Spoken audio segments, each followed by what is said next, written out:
In the bustling heart of Atlanta, Georgia, on a chilly autumn morning, the streets were alive with the hum of commuters, tourists, and the steady rhythm of city life.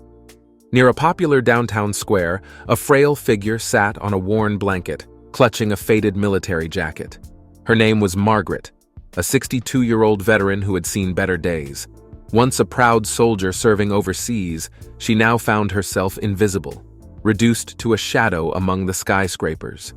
People passed her by, some offered spare change, others avoided eye contact.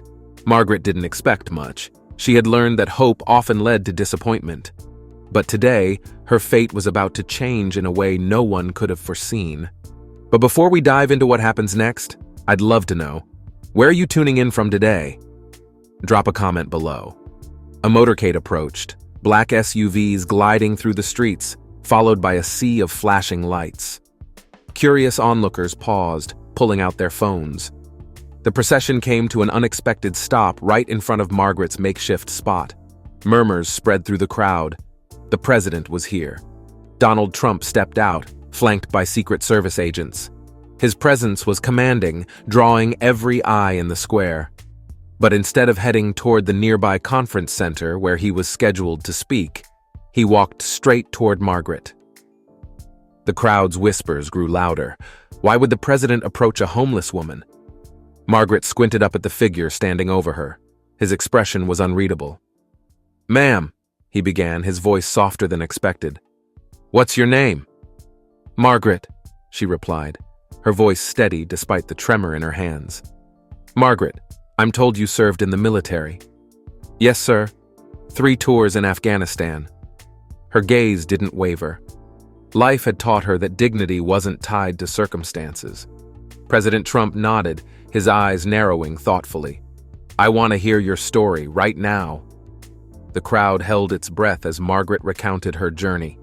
How she'd returned home to a different world, struggled with PTSD, and fell through the cracks of a system that seemed to forget her sacrifices. Tears welled up in the eyes of some onlookers. Others stood in stunned silence. When she finished, Trump's next words shocked everyone. "You've served this country with honor. Now it's our turn to serve you." He turned to his aides. "I want a full report on her case. Find out why a veteran is living on the streets and fix it." The crowd erupted in applause, but the moment didn't end there. Trump knelt beside Margaret, looking her in the eye. "This isn't charity. This is justice. You're not invisible anymore." Within hours, Margaret's story had gone viral. News outlets broadcast the moment, sparking nationwide conversations about the treatment of veterans and the social safety net. Donations poured in, not just for Margaret, but for countless other homeless veterans. Programs were launched, policies revisited. Margaret's life changed overnight. She received housing, medical care, and counseling. But more importantly, she became a symbol, a reminder that the worth of a person isn't measured by their circumstances, but by their spirit. The moral was clear: compassion and responsibility go hand in hand. True leadership sees the unseen and values the forgotten. As for Margaret, she didn't just fade into the background of the headlines. She became an advocate, using her newfound platform to fight for those like her.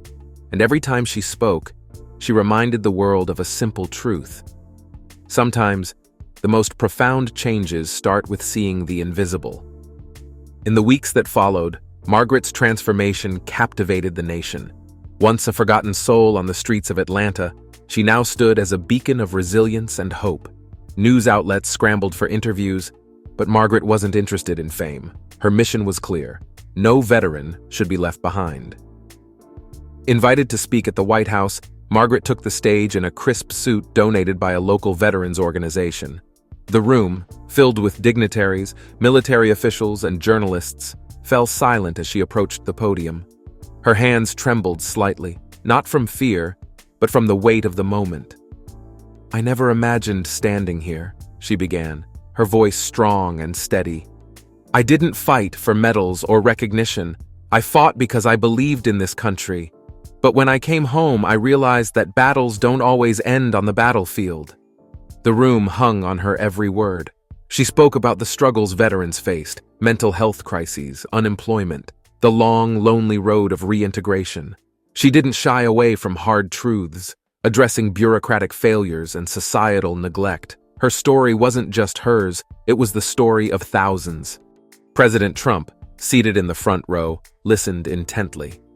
When she finished, he stood, leading a standing ovation that echoed through the halls.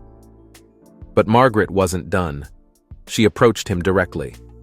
"Mr. President, promises are powerful, but action is what changes lives. We need more than words." He nodded, a rare look of humility in his eyes. "You have my word, Margaret. We will act." Back in Atlanta, Margaret's influence continued to grow.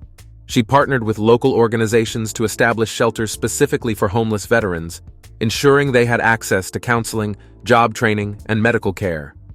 Businesses stepped up, offering employment opportunities.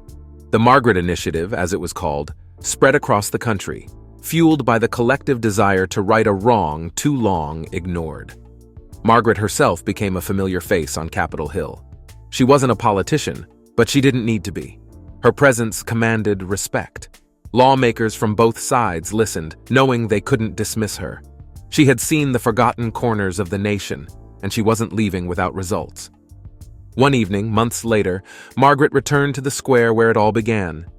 The blanket she once sat on had been replaced by a bronze plaque commemorating the moment. It read, "To those who served and were forgotten, may we never forget again." A young woman approached her, eyes wide. "Are you Margaret?" Margaret smiled. "Yes." The girl, barely 20, held back tears. "My brother, he was a Marine.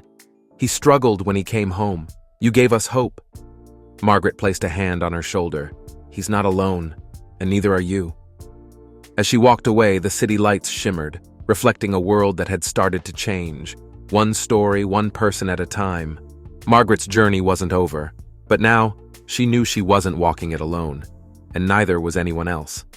Leave a comment if you enjoyed this story. It doesn't cost you anything, and you'll make me very happy. Thank you, and I look forward to your like.